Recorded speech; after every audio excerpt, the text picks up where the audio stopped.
So, well, let's start all over again so you guys hear what I was saying. So, I was saying that I went to a drawing session today and I was training a client, and she actually brought her significant other, and he decided to pose for us because I was training her in drawing people. And today's lesson was to draw people with the inspiration of John Singer Sargent. So, John Singer Sargent is a painter of the past, a late American painter, and he actually used to be known for painting with very minimal brushstrokes. Let me know if you guys can hear me, please. Okay, cool. You can hear me. Great.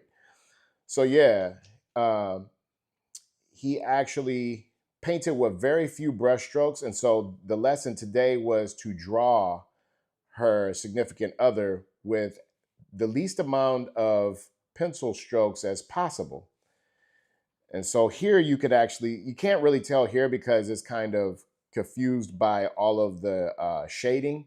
But if you just look at the lines, I'm just using like very minimal lines to communicate what was going on here, especially if you look into the face. Let me get a little focus here. Focus, focus. There we go. So in this face, there's very minimal lines. Let's see if I could count these lines. I would say like this is like one line, two, three, four, five, six. And I think this is all one. I think this is all one. So I would still say six, seven, eight, 9, 10, 11, 12, 13, 14, 15, 16, 17, 18, 19, 20, 21, 22, 23, 24, 25, 26, 27, 28. So I would say roughly about 30 lines to create this face. That is pretty interesting, being that um, that's not something that I normally teach people to do, but this was a new lesson. Normally, I don't teach people who are just starting out to do this lesson, but she's actually, I've been coaching her for about, I'd say about 4 weeks, and she's gotten really good. And I'm going to put some, as I was saying before my sound got turned on, um I'm going to post a video of what I was drawing today, and I'm going to show you guys, you know, who I was drawing. So you'll be able to see who I was drawing. And I'm going to show some of her drawings too to show some of her progress. To show you guys that if you're interested in learning the drawing, I can train you online or in person, and you will get progress fast. Like I said, she's only been training with me for about 4 weeks, and she's gotten tremendous results. So let me show you the rest of the drawings that I did in this drawing session. Let me get some focus here. Come on, focus, focus. There we go. Cool. So this is the other one. Very similar.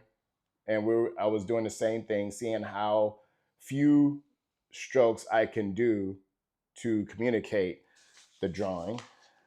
I actually, one of these days, I'm going to count the strokes. This one I really liked a lot. Um, So this one, you could tell I was very, very, very, very minimalistic in the amount of strokes that I use.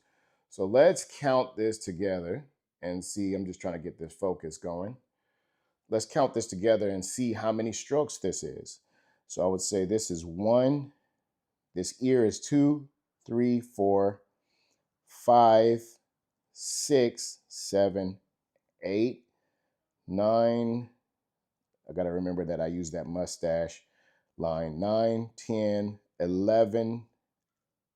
I don't remember if I counted this jawline. No, I didn't. 12, 13. So I already counted this line. 14, 15, 16, 17.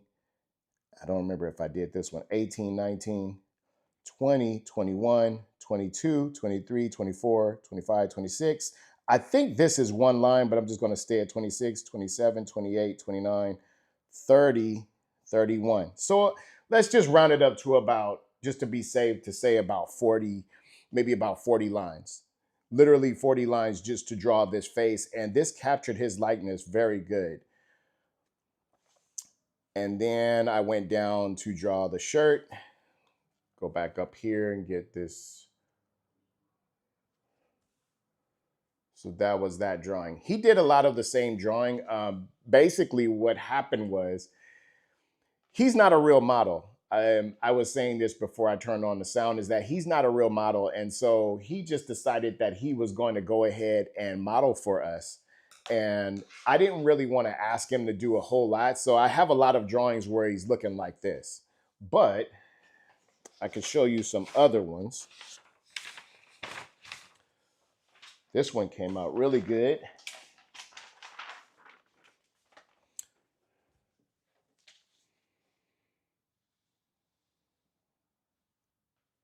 And you guys could ask questions. I could see the chat now. At first, I couldn't see the chat, but now I can. And so let's see how many lines this one is. I'm curious now. Get the little focus going. There we go. All right, let's count it. I'm gonna start from the neckline. This is all one line. That's 1, 2, 3, 4, 5, 6. I got to remember that I use that eyebrow.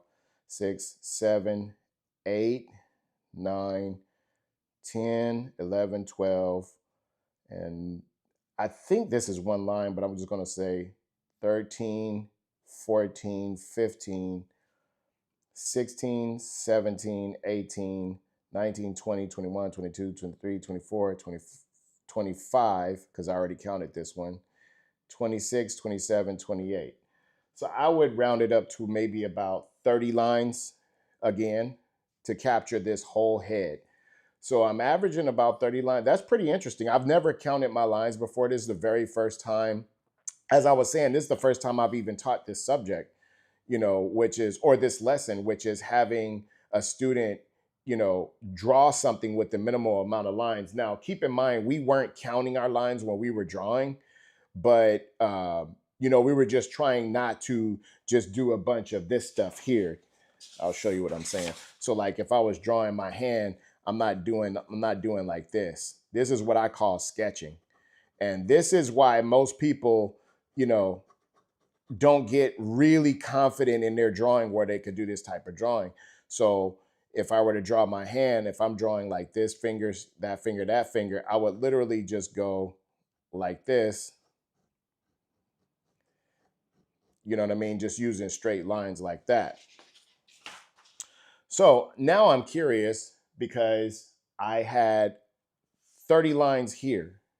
So I want to see how many lines I have here. And Mental Edge, by the way, I do remember that I was going to make that video for you. That video is still coming where I said that I was going to do a video explaining where I started on that YouTube short where I was drawing that skeleton torso. That video is in the works, just letting you know it's coming up very soon. So this is about 30 lines. Let's see, 31, 32, 33, 34, 35, 36, 37, 38, 39, 40, 41, 42, 43, 44, 45, 46, 47, 48, 49, 50, 51, 52, 53, 54. So about 54 lines so far from here to just the shirt, from the head to the shirt, about 54 lines.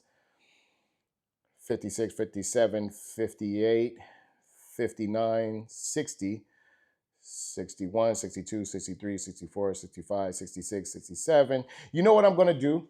I'm actually going to start count. I'm going to do a thing where I count my lines in Photoshop. So I will paint red over the lines that I've already counted because I feel like I get lost.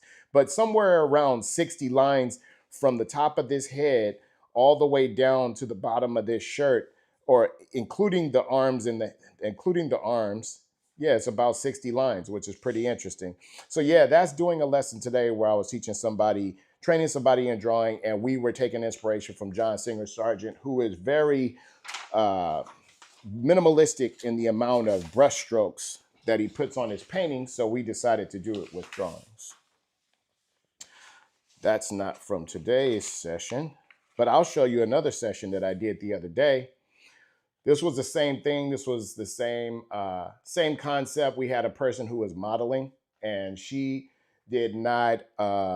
She was not a model at all. She actually was just, you know, just a person who had came with someone else, and she actually, ironically, she came with another one of my other students, Wendy.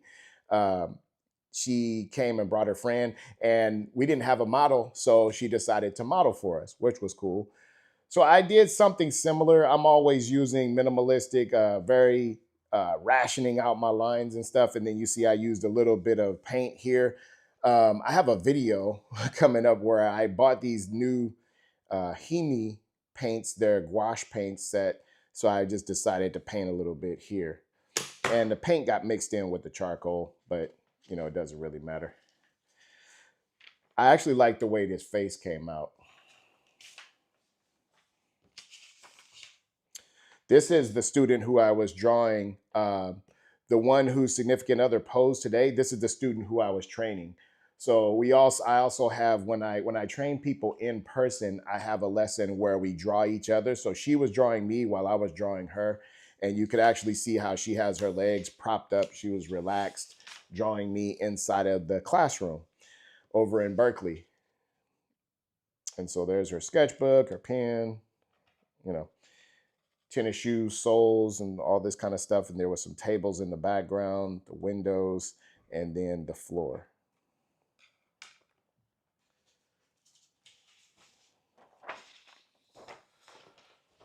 This was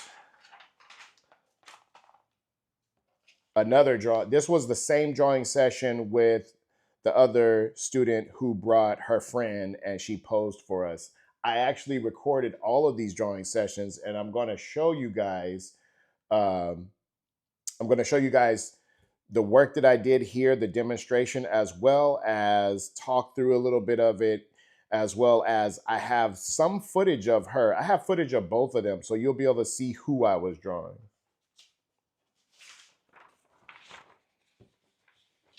This is from the same drawing session.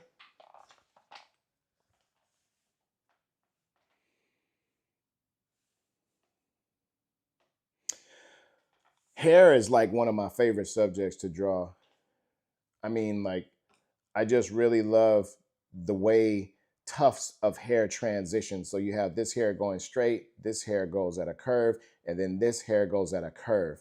And that's what you want to look for when you're drawing hair, is you want to just look for like what groups of the hair are going in which direction. There are always going to be a group of like a little pack of hair, like this right here is going to be going in this direction, kind of going like that, and then this right here is going over here. Then you have the hair in the middle that's going down. So that's something that you could kind of study.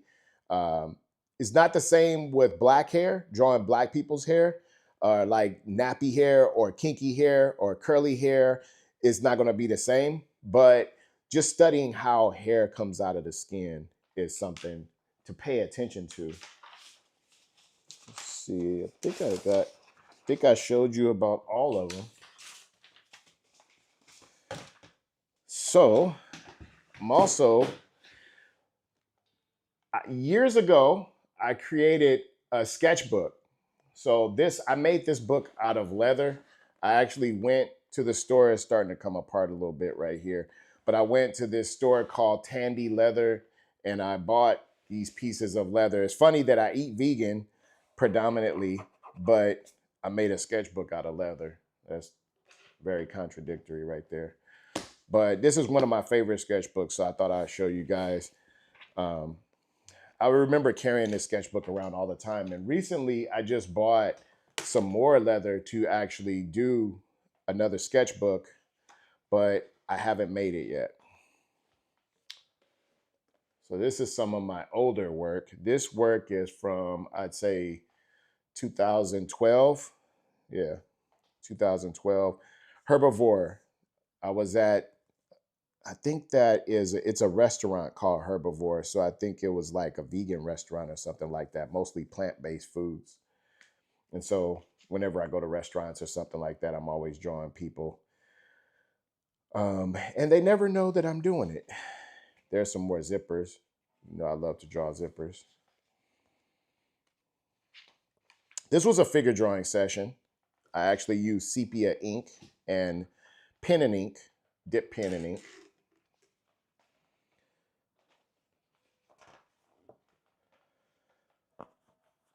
This I drew from a photo.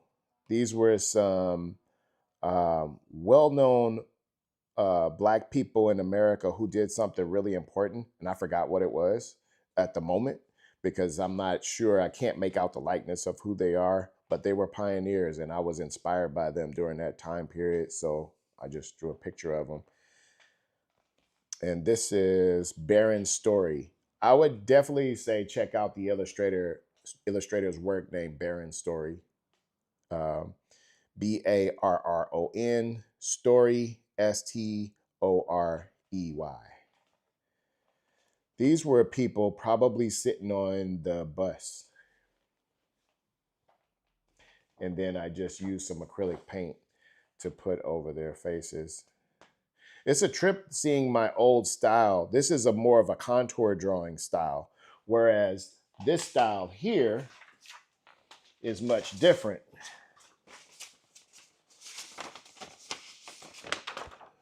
This style is much different. You can see the progression of my styles over time, where I'm using more kind of like sticky type lines, more straight-ish type lines, whereas back then I was doing more contour drawing type style.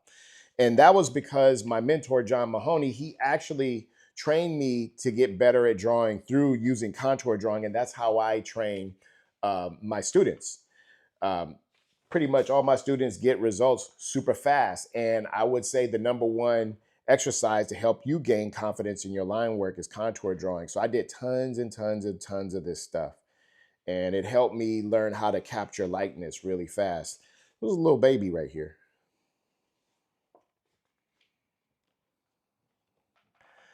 So here I was doing some typography. When I was younger, I took a class at LA Trade Tech.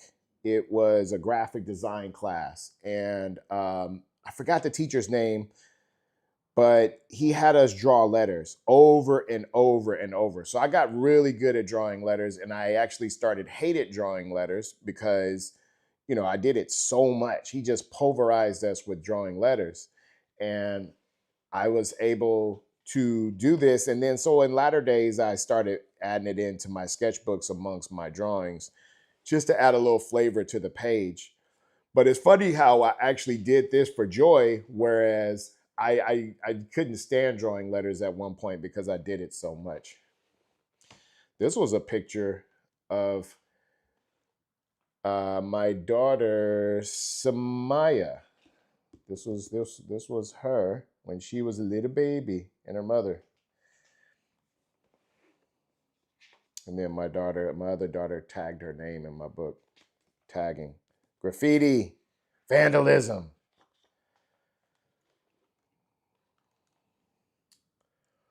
Some more letters.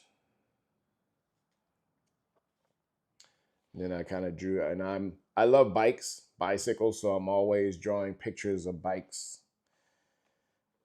And more people on the BART. This is when I started getting into hair. I drew this guy and was really trying to figure out how do I make his skin look like skin and look like hair coming out of pores and eyelashes and eyebrows. This is when I first started getting into that. So I literally would spend time just staring at people. And I'm sure, you know, I don't know if this guy ever knew that I was drawing him, but I probably just sat there and just stared at him for a while just to see like these little moles right here, little tiny moles and little pores, and even these stitches. I like little tiny details like this, but I try not to overdo it. So you see that it's like spaced out. So I have the hair here, and then there are little dots here to suggest that there's skin, but then there's none right here because you want to let the eye breathe for a minute. Like if I just had like dots and all kind of stuff, it just becomes too busy. So I try to figure out like where can I add like real hyper detail, and then where can I pull back to make it like, you know, sort of a dance between high detail and less detail.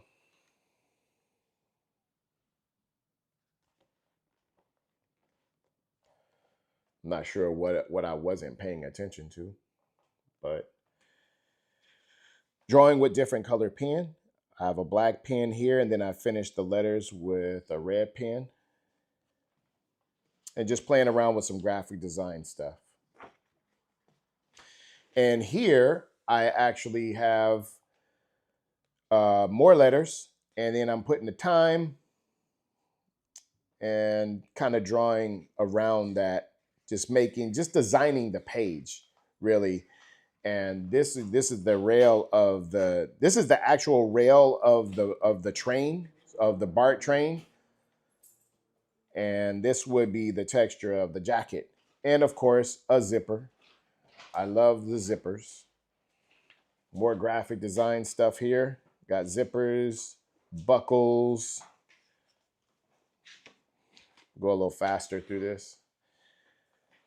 So these were some people who were on the train. I remember this. They were on the bus right across from me, and I drew them, and I don't even think they knew that I drew them.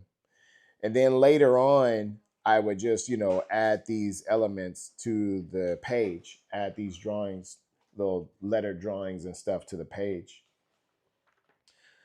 This book I finished years ago, but it's really cool to go back and look through it. I haven't looked through this book in a while, and I think this might have been me. Um, because I used to wear a Timbuktu bag. It was like what do you call a messenger bag like this, and I really like jeans. So if you look at these jeans, the folds in the fabric, I really like drawing that. It's like just little details like that, like buttons and zippers and stuff. I really like drawing this stuff. This is like my favorite things to draw. Get this focus going. And this right here in the back, I forgot what this is called, but in the back of jeans, this actually has a name, the little folds behind the knee of jeans. It's not called stacking. Stacking is further down the leg, but yeah, so I like that stuff. And I like seeing, the way folds in fabric work, and then trying to subtly detail the stitching and the little rivets in the pockets and things like that. And this messenger bag, actually adding the stitching here and the buckle here, even the shoulder pad on the messenger bag. There's like a Velcro shoulder pad. I even put the patch where the logo of the company who made the bag, and the ribs of the bottom of the jacket, the little elastic section. Also, I like to draw folds in the fabric, like right up under in the armpits. There's always folds there. I just love drawing that because it's a very quick way to give a drawing character and life, even when you're doing like minimal amount of detail.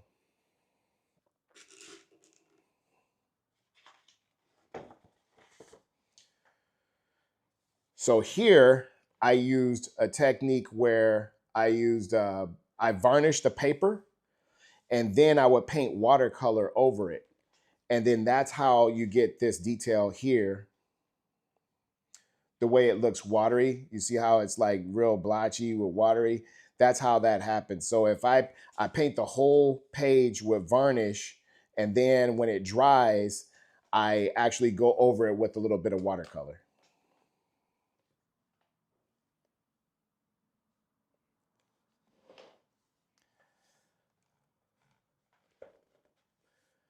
This guy's hair is really cool. Let me show you this.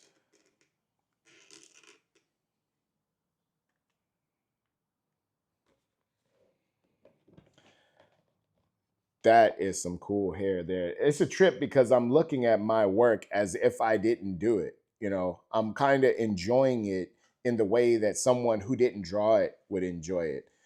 And this is something that I was talking about the hair. So let me show you this here. So you have the way this hair goes this way, then you have this group of hair that goes this way, and then there's some in the middle that's kind of coming straight. So the way it looks, let me get a piece of paper and show you. Do I have a blank piece of paper? Yeah. Okay. So the way it works is you might have some hair going this way, and then you have some hair probably going like that. So we have this group of hair here and this group of hair here, but then there's some hair in the middle. So let me do another one. So let's say we have a group of hair going this way, then a group of hair going this way, and then there's usually hair in the middle. So that's a quick way to understand how hair works.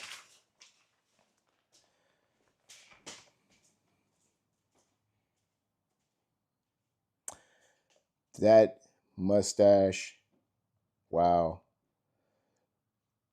That guy has a very distinct look. And I wonder if his sideburns were like this. Well, I wonder if they were really like this or if I just kind of made them like that. They probably were like that. Another thing is making the glasses look like the design of actual glasses. That's something that I actually had to practice outside of drawing people. So like I remember times where I literally would just have a separate sheet of paper and I would just practice drawing glasses. So I would look at glasses online and I would just practice drawing them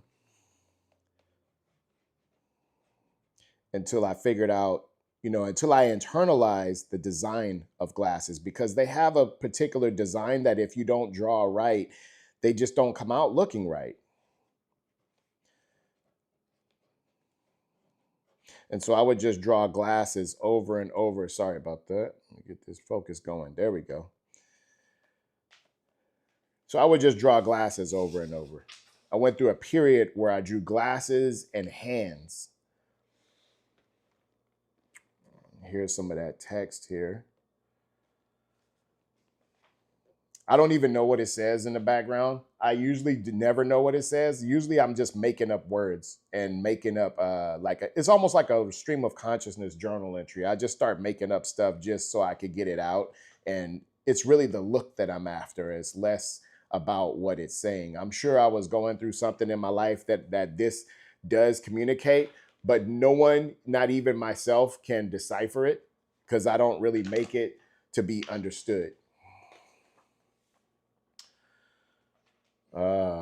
People waiting on the BART, and I could tell because of the handrail.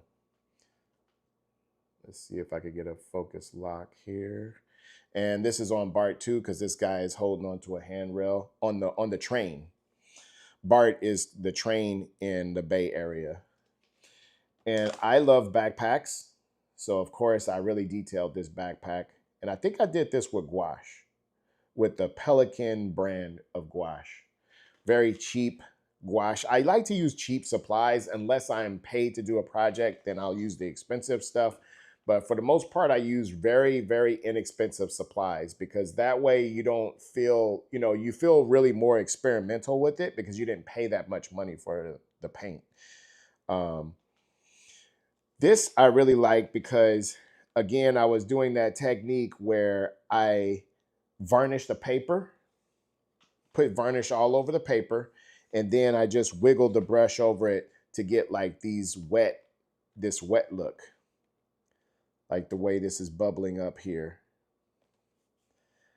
like these little bubbles and watermarks. I really like the way that looks, and that's very hard to replicate and make look natural. So it's something that you have to kind of do a technique like varnishing the paper so that it's kind of slick. So when you do put the watercolors on, it doesn't soak into the paper like normal watercolors do.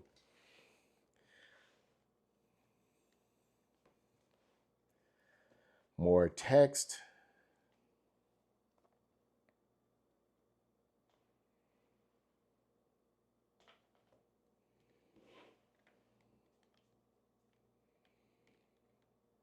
Lots and lots of text. And I really like this drawing because of the hair, like really taking the time. And another thing with this is like the direction of the stroke. So like if her part of her hair, you see her hair part is right here, then doing the direction of the stroke. So not just doing like this with straight lines, but training the hand to kind of do a curve.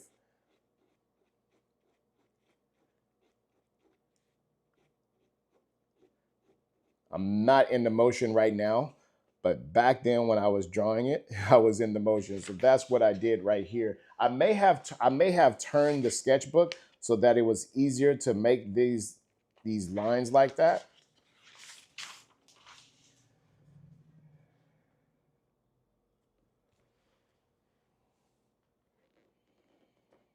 More text in the background, and he was on the AC Transit. This wasn't on the train, this was on the AC Transit, and I know because of these little dots, these little rivets here.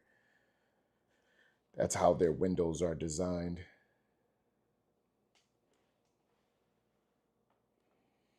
I may have been dealing with some fear at that time in my life, some heavy fear, and that's why this word is here. Let's see, what does it say?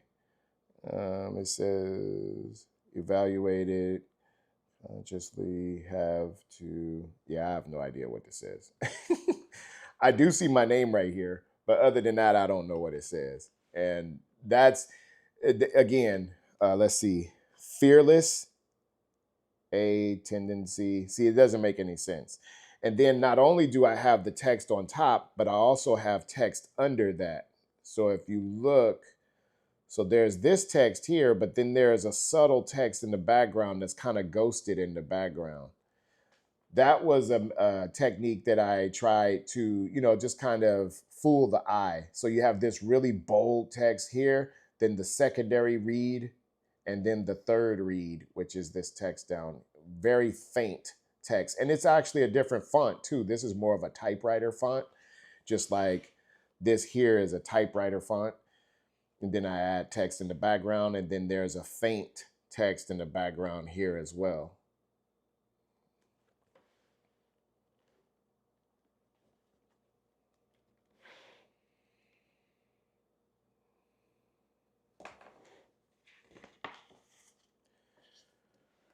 All right. So this guy here, watercolor. I think I used gouache, but I used it like watercolor. And my favorite zippers. Love drawing zippers and buttons. This guy with the A's hat.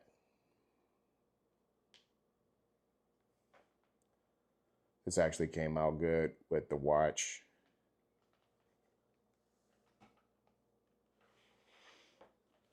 Let's see, mental edge. You said something. What did you say?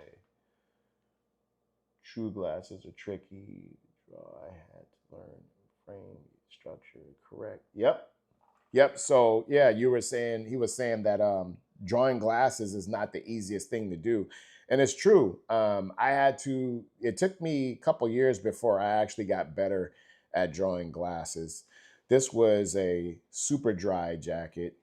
That was a brand that I really liked, and this guy had one on. So when I first moved to San Francisco, I was drawing all these people, and they had all this high fashion on really expensive clothes. And I used to just love drawing them with their clothes. Like this guy here, I really appreciated how he actually had his color coordination going. So he had like this beige or greenish, army greenish type jacket on the outside, but then he had an inner fleece on, which was red. And it really complemented, the complementary colors. It really worked. It worked a lot. And so yeah, I just wanted to draw him, and I think I took a picture of him and I painted him later. But yeah, these are, again, glasses design.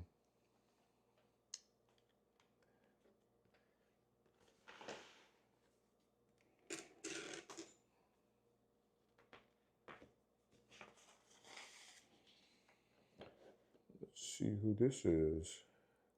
Lady, it was just a lady that was on the train. And then this lady was catching some Z's on the train. She probably was sitting right next to me too.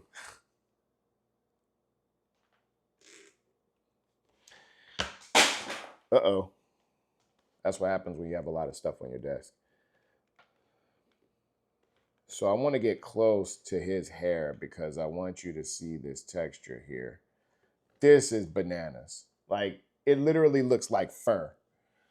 So again, hair going this direction, curve that way. Then we have some coming down. And then there's groups of hair. So you can see this is like one group.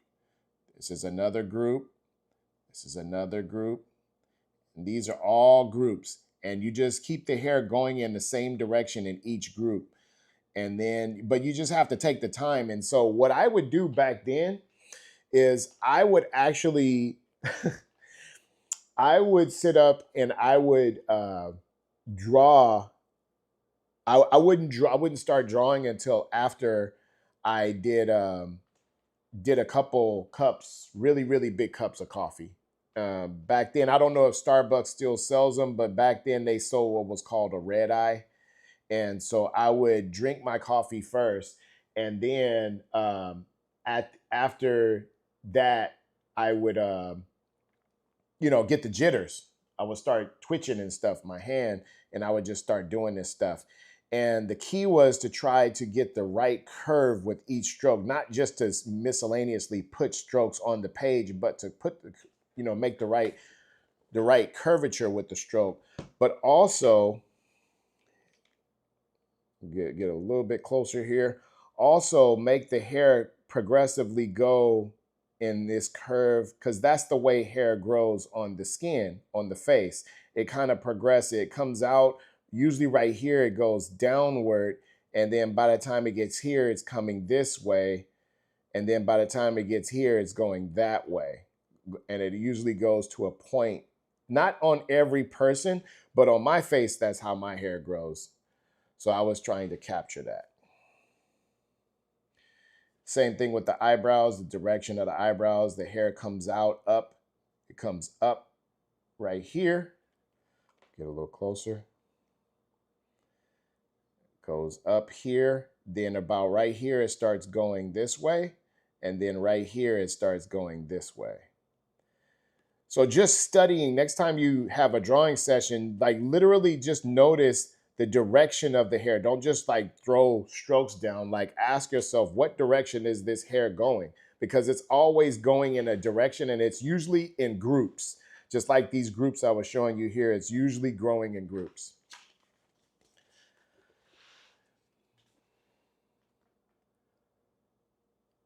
This is a guy with some sort of fedora hat on. Glasses. Got some more glasses over here. And this guy, I really like this one because his face, he had just always trying to capture the energy in a person's face. That guy looked like he had a long day, I remember. And just trying to capture that in here. Like, how do I capture that, right? One of the things I found to make a person look older is these little lines here. Let me get a little closer. Drop something else off my desk. So these lines here, that's usually something that that will help you make a person look older. On my face right now, if you notice, it's like a part of getting older is your face starts to change. And on my face right now, you can see right here, there's like these puffs under my eyes. I don't like that, right?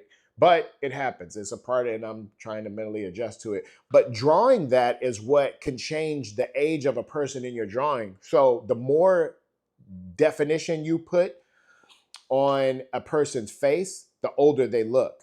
The least definition you put, the younger they look. So that's a hardcore tip right there. Remember that. The least amount of depth. So if you're drawing a baby, you're literally not going to, once you draw the eyes, the nose, and the mouth, you're not going to put anything else on that face. Otherwise, you run the risk of making the baby look older, right? Do, do, do, do, do, do.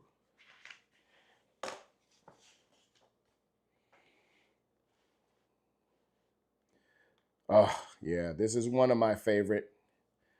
And the reason why is because this this person here, I mean, yeah, I like the lady, but I like the fact that I did like three different text lines. So I did this one line that's in front, the line, the third line, the second line, and then the third line I did in a very unsharpened soft pencil. And then I purposely like rubbed it out a little bit so that way it could look as if, you know, it was rubbed out. Let me see, I just want to make sure I check the comments, see if anybody's saying anything. All right, cool. Okay, cool. So yeah, um, yeah, this was a really trippy effect that I did. I wanted to try to create like a visual illusion. So this is literally just ballpoint pen. By the way, I've been drawing with the same ballpoint pen for years. It's this big, or it's a Papermate. It's a Papermate 1.4, and then I also use a Bic ballpoint as well. The 1.4 means that it's a bold tip. So Bic makes a 1.6. That's a very bold tip. So it puts out a lot of ink. Most ballpoint pens, when you use them, they're going to make a line. Let me see. Let me get the focus going. There we go. Most ballpoint pens are going to make a line about maybe yay thick. This is going to be thicker. So when you press down, you get this really bold line.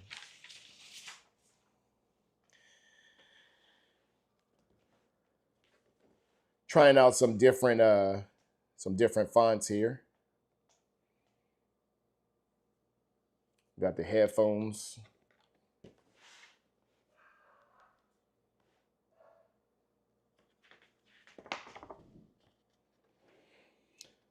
This was this my bike or somebody else's bike? I think this was another bike. I love drawing bikes, and that's another thing that took me a while to get right is drawing bikes. Um, but you know, just playing around with it over and over, you know, you'll end up getting it right. And these boots are really cool. This was in 2013. These are like, I don't think they're Doc Martens, but they definitely look like Doc Martens. They might be Docs. Um, but I just thought these boots were cool. So sometimes that's a good exercise too, is to just draw shoes. You know what I mean? Find your favorite shoes and just draw them. So that bicycle handlebars and the neck.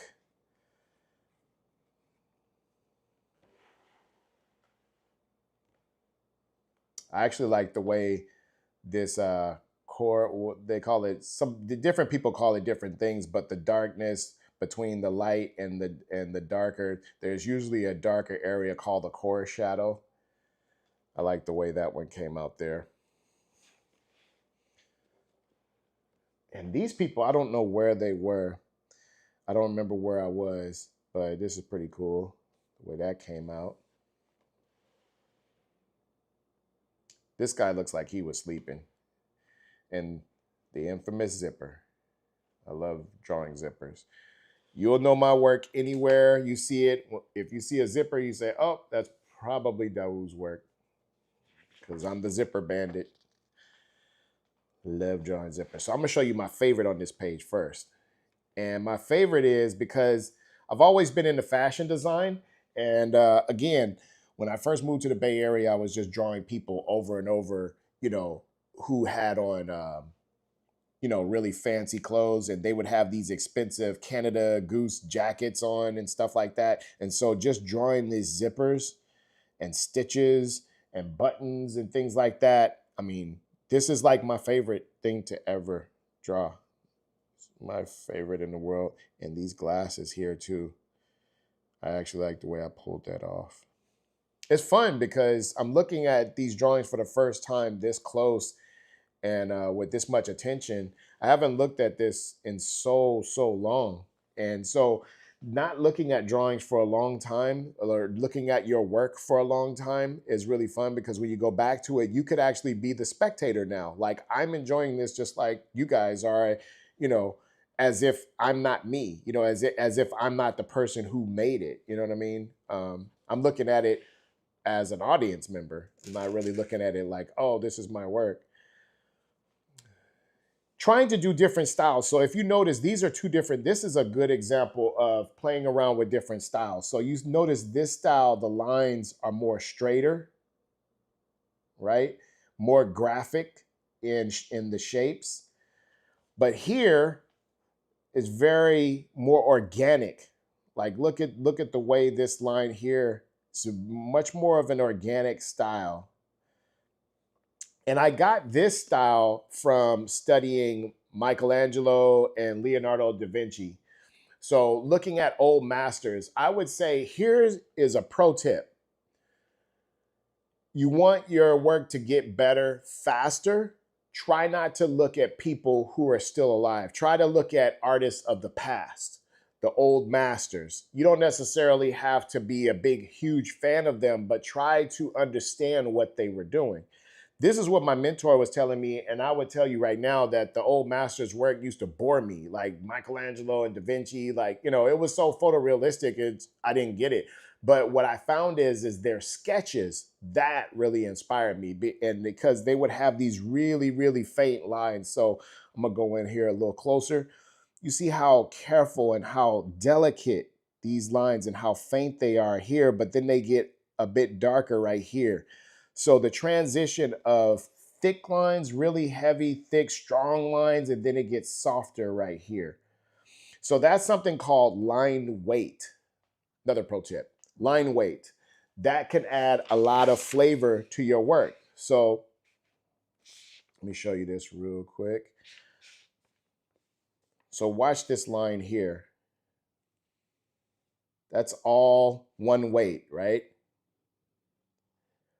What do you mean by weight? I'll show you. So I'm going to start here. So now if you look at this line here, you see how it starts off really thin, then it gets thicker. So transitioning from thick to thin is what makes a line more interesting. So I could draw this, or I could do it like this. And this line, to me, in my opinion, is more interesting because it's thick here, very thin here. And you could even take it a bit further and go.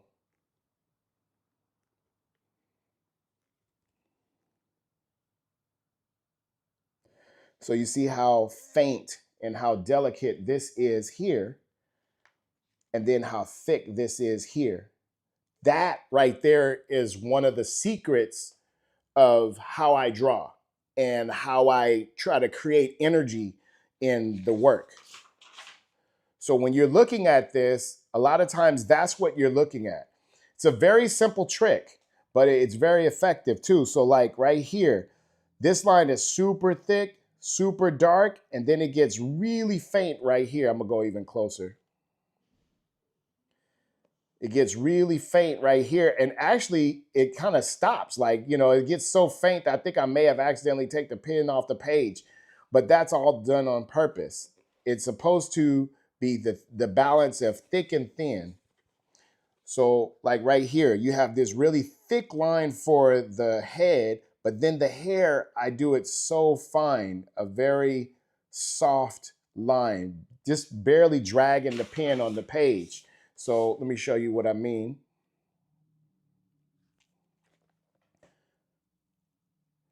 So sometimes I literally will hold the pen like this. So I'm gonna pull it back so you can see how I'm holding the pen. Sometimes I'll literally hold the pen like this and kind of drag it on the page, right? Just to get these really light angel pasta-like lines.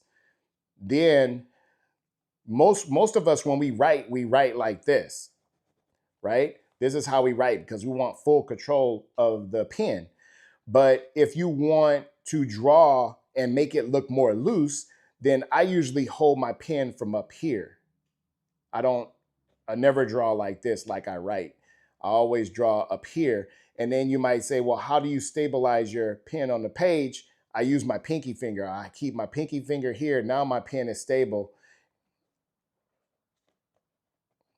And so when we go in closer and we look at it, you can see those little, very subtle, very light ghosted like lines. And then you see here how it's thin here and it gets thick, thin, thick, thin. That's basically all that I'm doing. And there was an artist who is a pretty famous artist now in Los Angeles who taught me that during a drawing session at, there was an LA figure drawing session. His name is Robert Vargas. You can look him up on the internet, Robert Vargas. I was drawing right next to him. And he had this way of drawing, which was very interesting, where he drew on his knees and he would wear knee pads on his knees. And he would draw on his knees and on his hands and draw like that. And so he looked over at my work and he was like, your line work is pretty good, but it'd be more interesting if you fluctuate the line weight. So what he meant by is like very faint lines here, very strong dark lines here, super strong dark lines here. So the way this is right here is very dark. And then right here, it gets really thin. And then you see this line here for like, when a person goes like that and they have the wrinkles right here. Well, this here, this is that. But I did it really light, right? Because I didn't want to add too much to the face. Sometimes if you add too much detail to the face, you'll lose the likeness of the person. So you just have to experiment over time with how much you want to add, how much detail you want to add. Let's see, I'm trying to find some more. Oh yeah.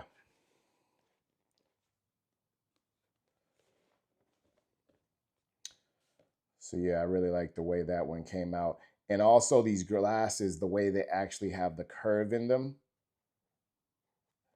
I like the way that came out as well.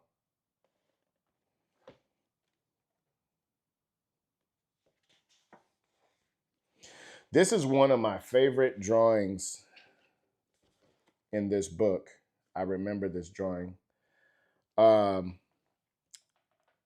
don't know how to articulate what I like about it, but I'll try. I think it's, well, I don't use pencil very much. And in this one, I use pencil, but I think what I like about it are the shapes of the face, like the square face. It's kind of like a square. And then the round, or there's another square here, but then the roundness of the nose as contrast.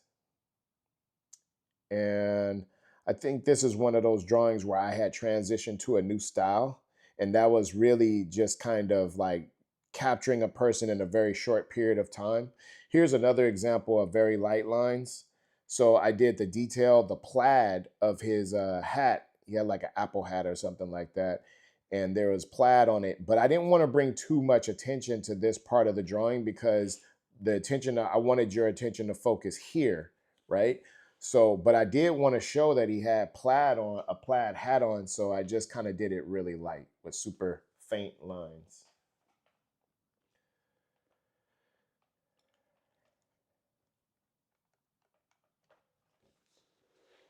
Yeah, yeah. Okay, cool. I'm glad to know that you can see me. You can see this camera view. Oh yeah. So totally different styles. Watch this.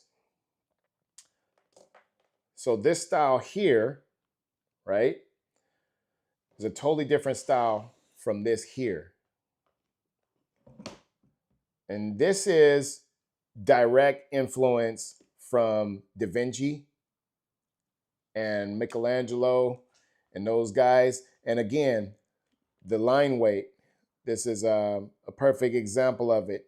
Very faint, soft, subtle lines here. And then these are very thick. And these glasses weren't the easiest to do, I remember, because right here, there was like this little area here that I was trying to figure out how to draw, but not to take too much attention from the rest of the face. I wanted to detail these glasses, but I had to be very careful not to press too hard on the pencil when doing that part, so that way, um, so that way, I wouldn't take too much attention. Like, can you guys hear me now?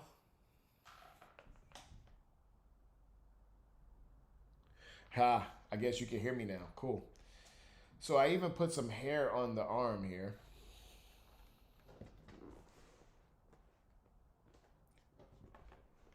Give you a full view of that page.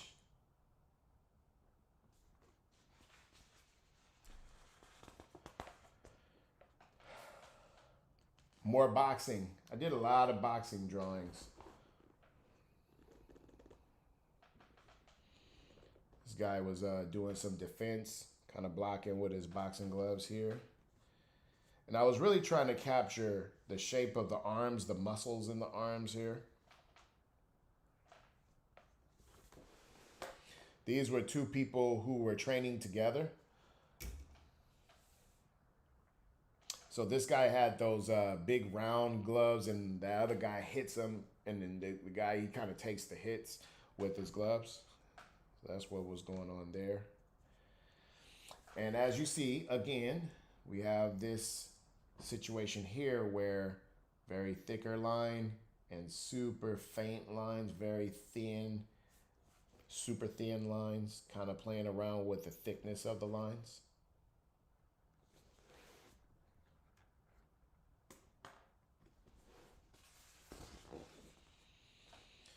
I really like this face here. And I like it because of the shapes. Bam, bam, bam, bam, bam, bam, bam, bam, bam, bam, bam. It's just the shape of this that I really love.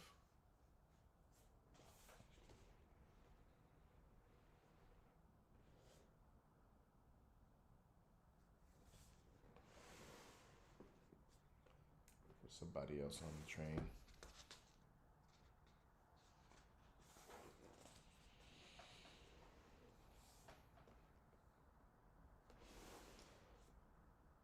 Pencil drawings. Oh, these are like, I think I was just drawing people's legs. So someone drawing their pants pocket. I like drawing jeans. That's something that you'll see a lot in my work, is drawings of jeans. And I like drawing older people too. So this lady, I think I really captured her likeness good, especially her glasses, like the designs in the glasses right here. And here's another example of thick line, thick dark line, and then these little faint hairs. You know the little flyaway hairs? When a person, they'll have like the bulk of their hairline is right here, but then there's like these real faint flyaway hairs. That's what makes things look realistic when you add something like that.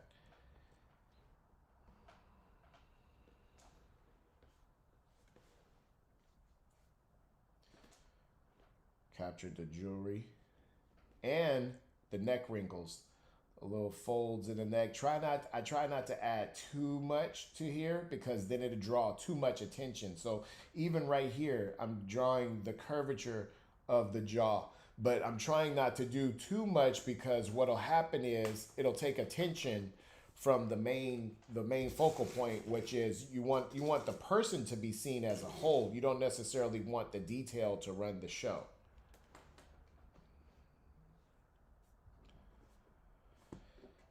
I really like the design of these glasses, old school glasses. This was my friend Ruth Smith, the late Ruth Smith. Looking at a lot of Leonardo da Vinci, that's where a lot of this inspiration came from. Totally different style. And you can see even a different style of signing my name here compared to the actual drawing. Here's that thick and thin I was telling you about. Very thick dark line right here, super thin right here.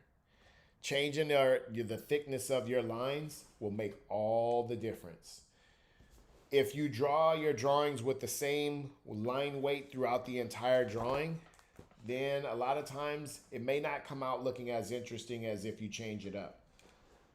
So I was looking at, again, this was a period where I was really studying Leonardo da Vinci and Michelangelo's drawings, not necessarily their paintings, but their drawings. So this right here is a very interesting area.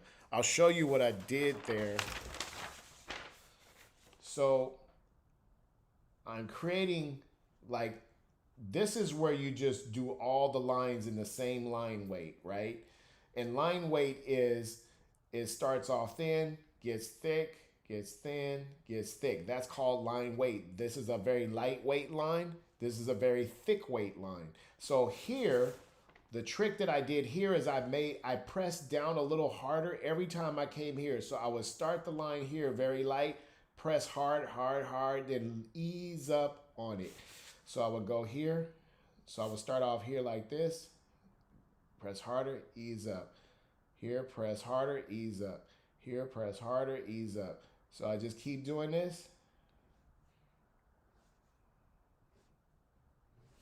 And eventually I got this. And this day, I know that I was really into it because these lines are so delicate. They're like super, super delicate right here. Trying to capture the curvature of, you know, the forehead and things like that.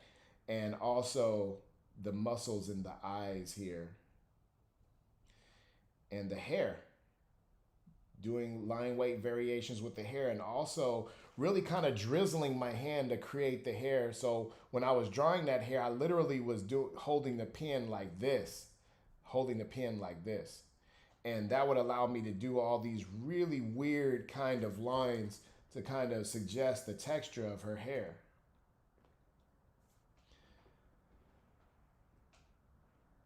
And I think I didn't like the way that I did the nose, or something here I didn't like. So I just stopped the drawing and I decided to paint this flower over it. She always had flowers in her house. I trained her in drawing, so I would always draw her while she was drawing me. That's what she was doing most of the time. when you look at these drawings, is she was doing some lesson that I gave her. And here I painted her with acrylic paints. Now, I'll tell you, the more you get better with your drawing, the better, the quicker you'll learn to capture likeness in painting. Because a lot of people will say, oh, I want to learn drawing and painting. Well, actually, all you need to really learn is one.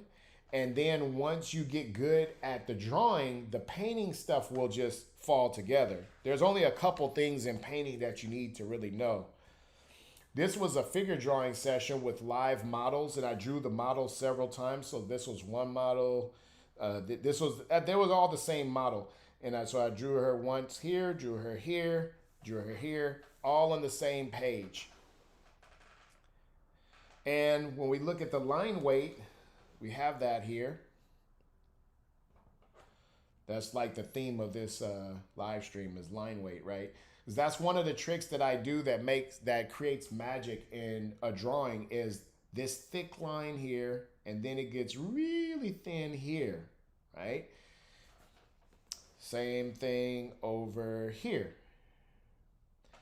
So we have the lines, the line is really thick right here. I actually probably doubled this. I think I went back over this knee, and then it's really thin right there. Then it gets a little bit thicker, and then it gets super thin right here, like ultra thin, right?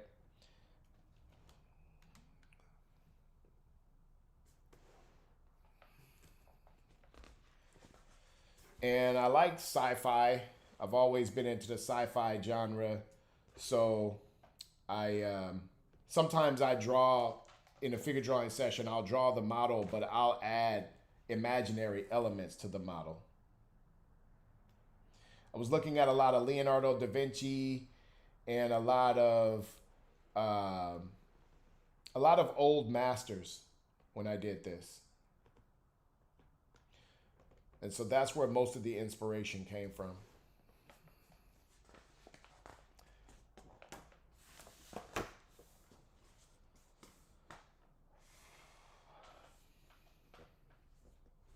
Another nude model drawing session. I really like that pose. I actually did an oil painting of this last year. I went back to this book and I painted this pose. It's up in the studio. And let's see. Another figure drawing.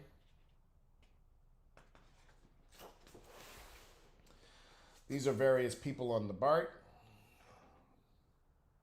on the train.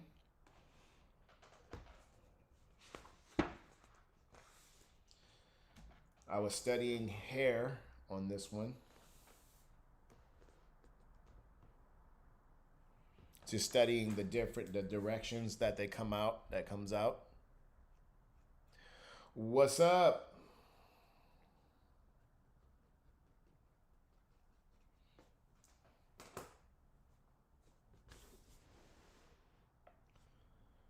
Different styles of drawing, always trying different styles. Trying not to draw the same all the time. That's really the key. And let me tell you, a lot of times when I was doing these drawings, I was like super hungry. Like this was back, I wasn't making very much money back then. And I would just ride the train and just be hungry. And that's what kept me from thinking about eating, is drawing people. I would literally just ride the train up and down, up and down, up and down, drawing people. And that's how I got good at it. I think that says SF MoMA.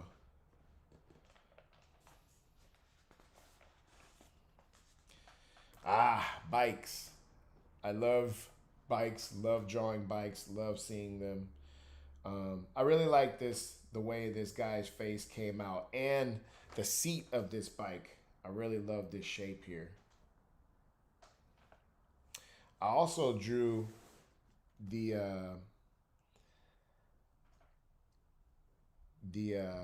grip tape on the handlebars. I really like that too, and the calipers, or the brake levers.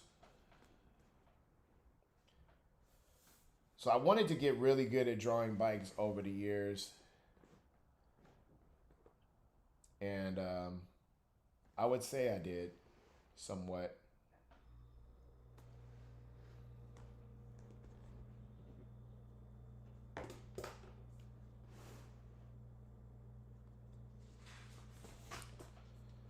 This is on the train.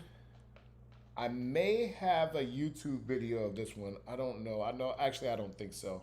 But I really like this lady's face a lot here.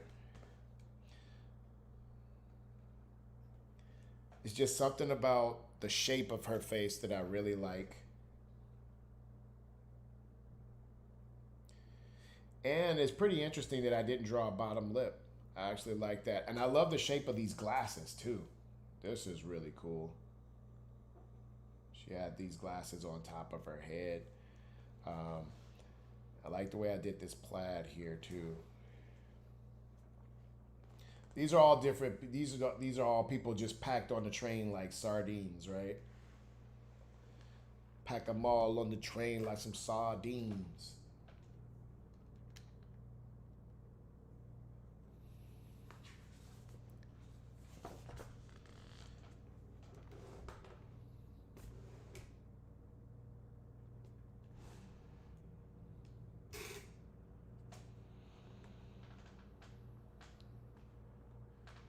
This guy had a big puffy ponytail.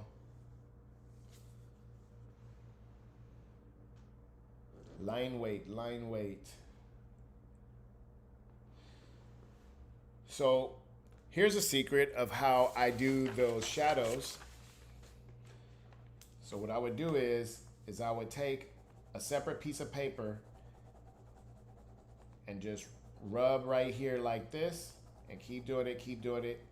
But you have to use this kind of pen in order to do this. I mean, you probably could do it with other pens, but I would keep a little small piece of paper close by, rub my finger in here, and then there you go. You got the smudges.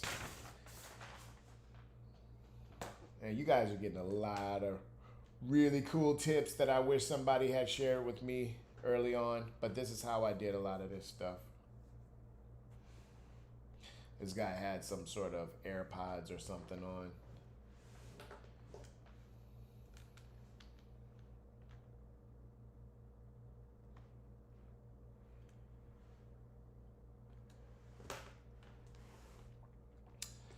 Yeah, this is 2013. Man, I was going in 2013. I was like really determined to get better at drawing. This is on Bart. I know Daoud could see that. These are the Bart doors that goes in. I was in one car, and you could open these doors and go into another car. So when I say Bart, for those of you who haven't been to the Bay Area, I just mean the train. And I like the shape of this lady's hat, her bicycle helmet. That actually came out really good with the little circles in here.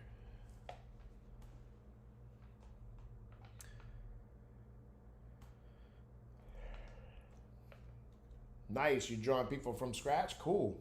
From imagination? Excellent.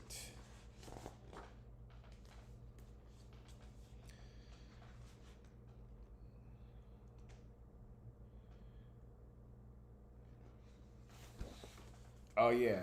So this is one of my favorite drawings. This guy here. Something about the shape of his head, just the way the cap is so high up on his head. I really feel like I nailed the shape of his head. And those glasses, those Ray-Bans, Wayfarer Ray-Bans, I actually really nailed that. The shape of those glasses. And I like the subtle detail on the the facial hair. Very subtle here. It's not too strong, not too crazy, right? Messenger bag.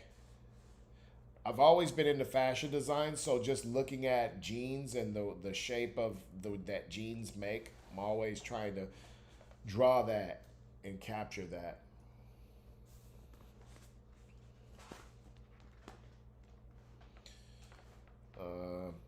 I don't know who this was. I think this, you know what? This was a lady.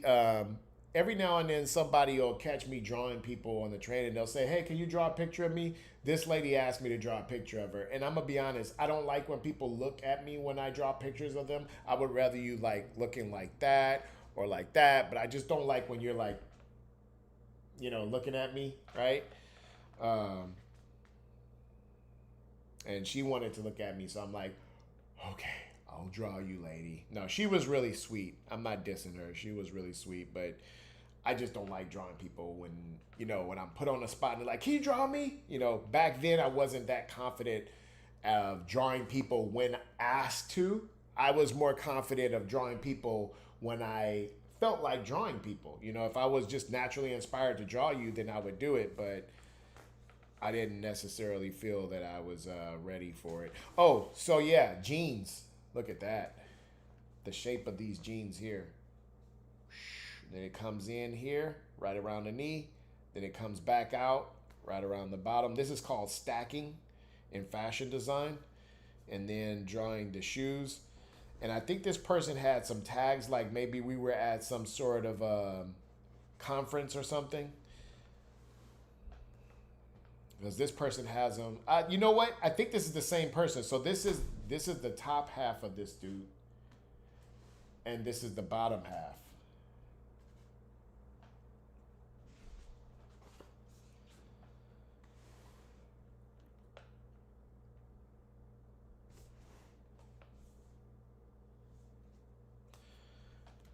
Beanie. Drew this guy's the elastic part of his beanie, and actually I really like the way his nose, the shape of his nose along with his chin came out. That was pretty cool. I like the way her face came out. I actually captured the volume and the weight of her face in here without adding too much extra detail to it. I think I forgot some ears. I probably should have put the ear right there. That was like a quirky thing back then. Is like, I would draw people and I would leave things out. A lot of times, oh, here's where I was practicing hair. I wasn't that good at it right here, but I was trying to figure out how to capture, hair like this.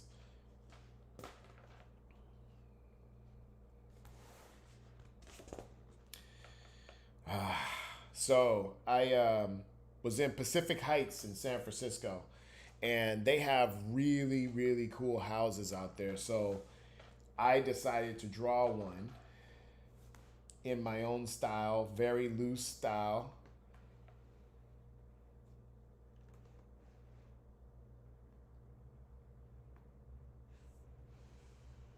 The van and trees, the light post, top of the house. Just being really loose and fun with it.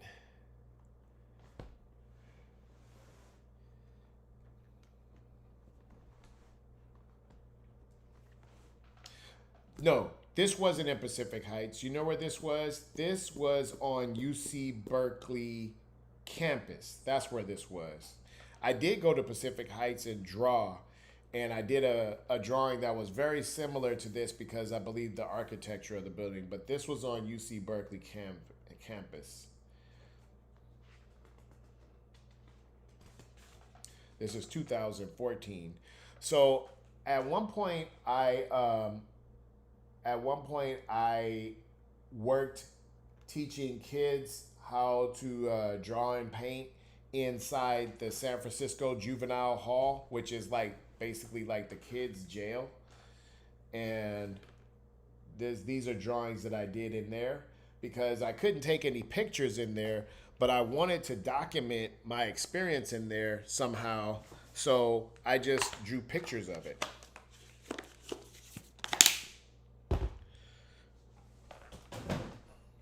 This is one of the guards that was in there.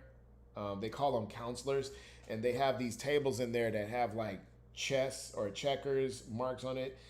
And this was a guy inside the booth. There would be like this booth where they would kind of watch all the cameras and stuff.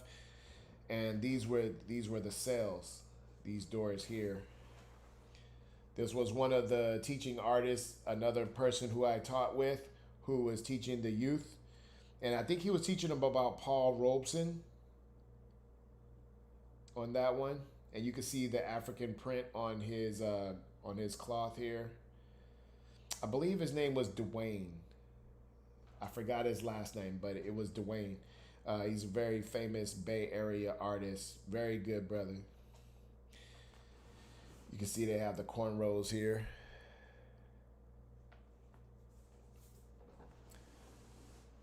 This is a picture I did of myself. So I would go around with like a little makeup mirror, and I would draw pictures of myself. So here I drew myself, and I was playing around with like texture of lines, like just doing a lot of scratchy stuff to kind of add shadow, just like a bunch of little scratchy stuff. And then I put letters over it. And so this is the whole image. So I did this for like maybe a couple years. I would go around and just like draw pictures of myself. And I would be literally out at dinner, waiting for the plate to come. And I would have like, a little makeup mirror, and I would be drawing a picture of myself in my sketchbook. So that's another way to practice faces.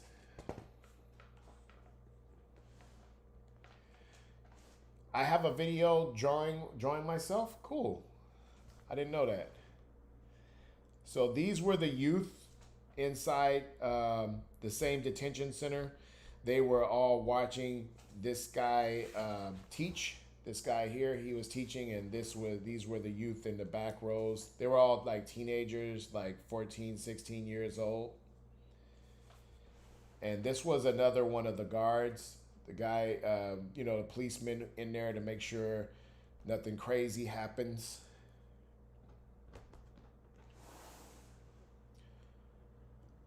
Here was some more of the youth as they're being taught. Unit 6.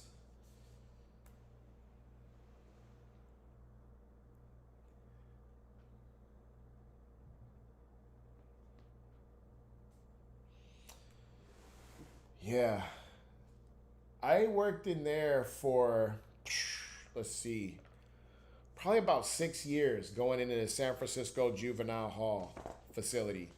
This was a scene inside the day room inside the facility. And so you got to remember, these kids committed crimes.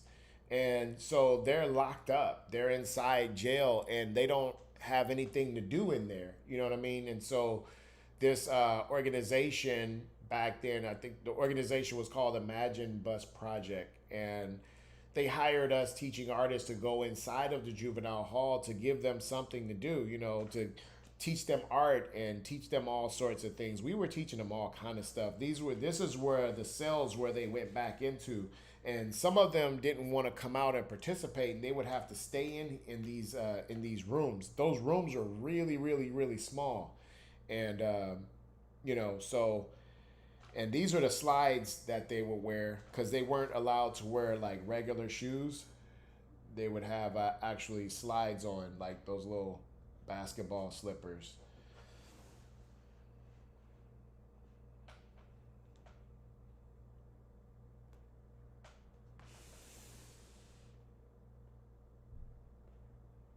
I think he had locks.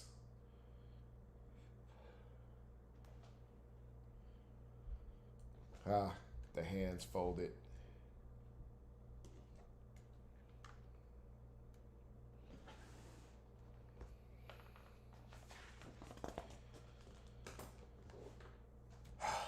Yeah, this drawing right here really captures the energy in there.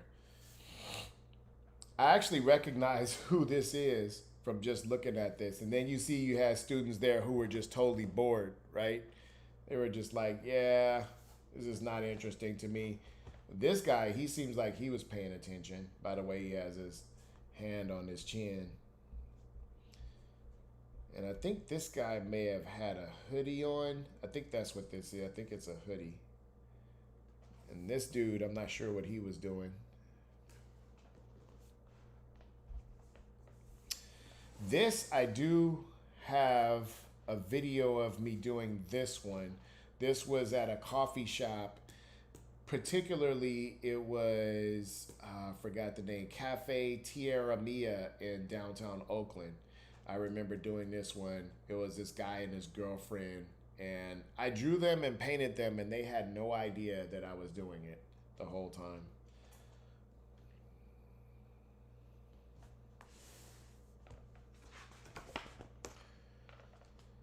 Bikes. This was a bike. This was my favorite bike for years. I rode the BART one day and I accidentally left it on the BART because I got a bad phone call with some bad information and I got really mad and I just jumped off the train and I was headed back to my house, but I forgot to grab my bike and I left the bike on the train. And this was my favorite bike, man. That bike was so beautiful. The bike was like $800. It was like a really cool bike. It was a fixie. And I left it on the train. Drawing jeans. I really like jeans. Baggy jeans particularly.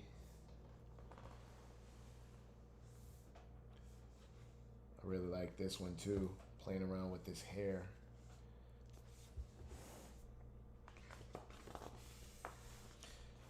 Little doggy.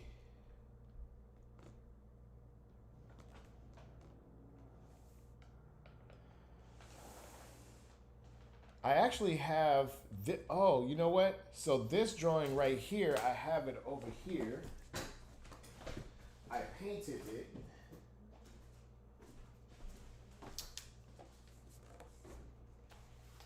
I think that's the same drawing. So I have it framed.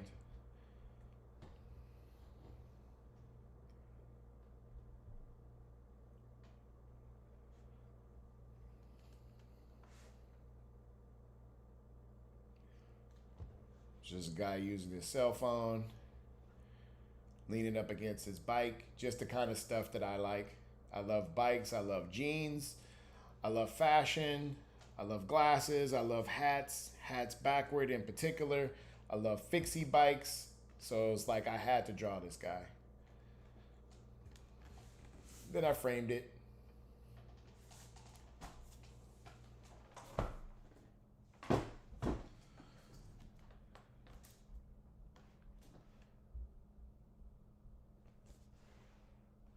Love those jeans. That's actually, I like the jeans more than I like the face. The face is cool, the hands are cool, but those jeans, I really love those jeans.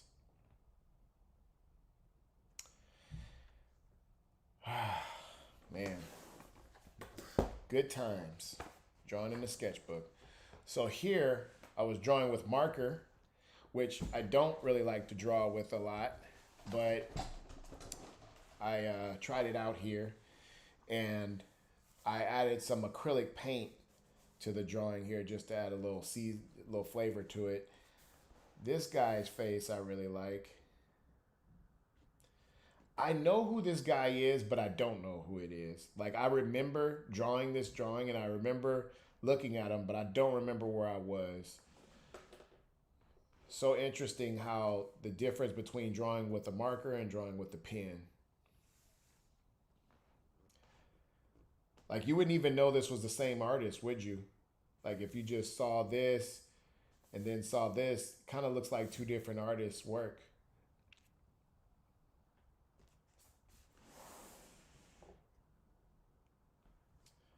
I think this lady was just sitting on a train.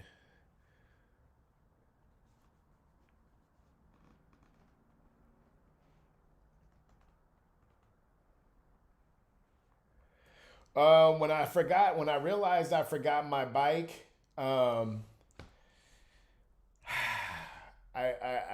anger, frustration wasn't the word because I was already angry by the information that I had gotten. The phone call was so pissed off. And then when I realized, so what had happened is I was on the train and then I got a phone call and then I got some bad information. So I needed to rush back to the house. The other train going, so I'm going this direction, the train going the opposite direction had just pulled up to the other side. So I rushed off the train. And then I'm standing in the middle and then I was like, oh, I feel naked. Like I felt like, yo, like something, I'm missing something. And I'm like, my bike. And I turned around and the doors were like, doors are now closing. And I was like, no. And I tried to stick my hand in, but I just missed it. And then I was like, hey, stop. And the train just was like pulling off. And I'm like, no. So I had to call the person back. I needed to call the BART operator and try to call and they were like, yeah, well, we'll put in a notification to have people at the dock check the train or whatever. But I knew that bike wasn't going to be on the train. So I must have called like 20 times and wore those people out. And of course, no bike showed up. This was I know where this was. This was a coffee shop in Berkeley. I forgot the name of it, but I used to go there and this was upstairs. So you could actually see the stair rail here. So there was a downstairs and you could come up here and then there was this bookshelf. And so, yeah, I know exactly where this is. That was pretty fun. There will be people there who would just get on their laptop. Again, drawing fashion drawings, fashion illustrations have always been something that I love to look at. And I used to always practice it. So the way how thick these legs are and then how they start to get slim here. Thick here, slim down here. And this bag, I was really trying to capture the fashion of this bag. A lot of times when I draw people, I'm drawing as if I were drawing this for a fashion ad, as if this would be like a big poster that would be on the side of a bus stop or something like that. Drawing this guy from behind as he was sitting on the bus, on the AC Transit. I could tell by the way this window is. This was someone who I was drawing in one of my classes I was teaching in Golden Gate Park.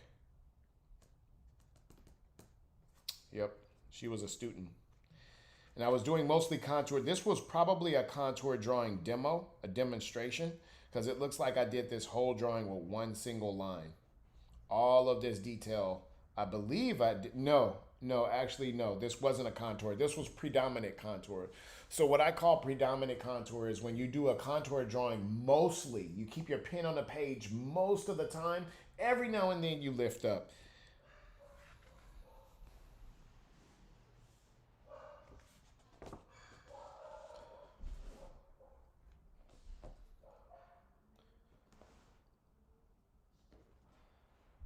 Drawing miscellaneous people on the train.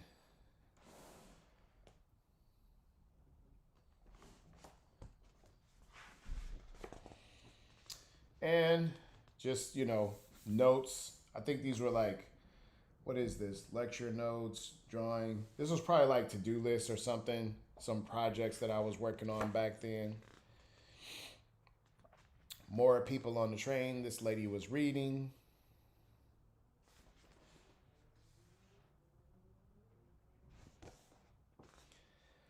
This was, so I drew this drawing, but these two drawings were drawn by someone who I was training. And I trained him actually on the train, ironically. He was in high school. I think he had just graduated high school and was on his way to college in a couple months. And so he wanted to build up his portfolio, and so that way he could try to get an entry level job in illustration or something like that. And so these were his drawings. These two were his drawings, and this was my drawing.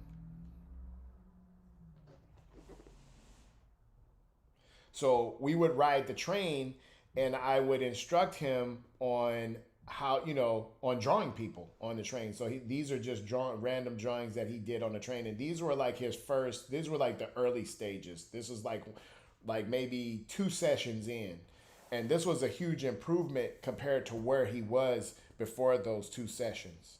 He's actually already challenging himself with drawing hair.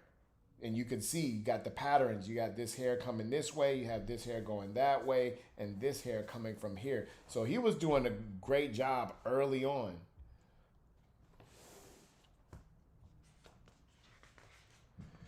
Yeah, that was Lola and Zoe. Yep.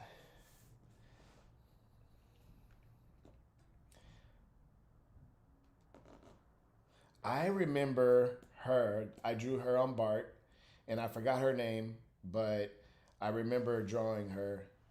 And what did that say? I can't even read my own stuff. If anybody can read that, let me know. I should do a handstand right now. Why I wrote that, I don't know. I think I just wanted to write something and I couldn't think of anything to write. But look at these shoes, though. Wow. I like those shoes right there. This was another drawing from my student. This one here.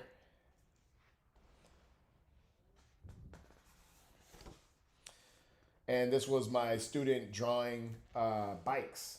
He was drawing both of our bikes. We had our bikes sitting in front of us on the train, and he drew them. And I would say this is a good example of you get the results really fast when you do the right techniques to learn how to draw, to get better at drawing. If you do the right stuff, there's a lot of classes and a lot of teachers out there, but what I found is that I've seen it time and time again where people just take like years to grow only a little tiny bit, right? But this right here, this guy had just started with me. This was like the first month, and he's already attacking drawing bikes, right? And these are multiple bikes, and he did a great job.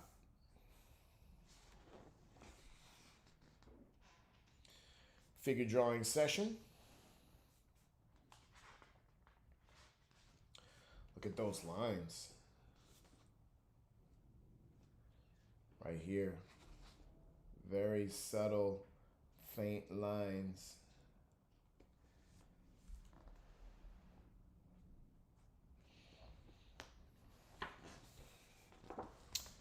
More people on the train. This is actually my next door neighbor. This is Ed. And this is one of his friends. I was at a get-together, at one of their get-togethers, and I drew him. He had a giant, it's like the place called Giant Burger. He had one of those logos on his shirt, and there's his tattoos. And I really like the way I captured the shape of the hair.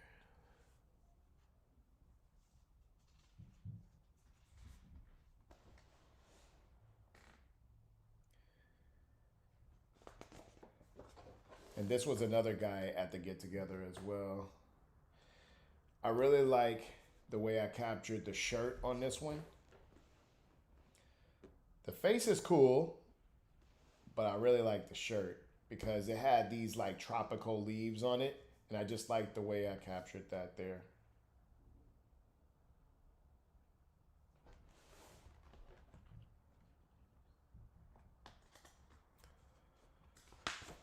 And I think that's all that I have in this particular book.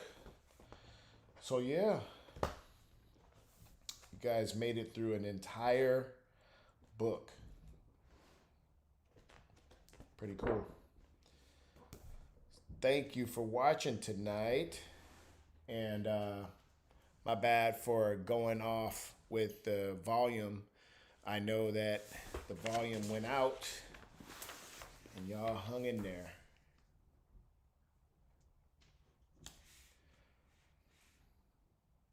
This is that drawing that I did today at the figure drawing workshop. I'm gonna end this stream off with that drawing.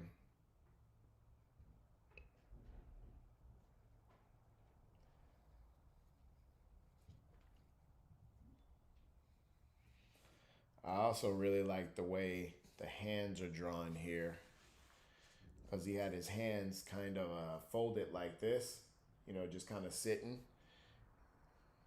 Just the way the fingers are interlaced. This is a pretty big drawing too.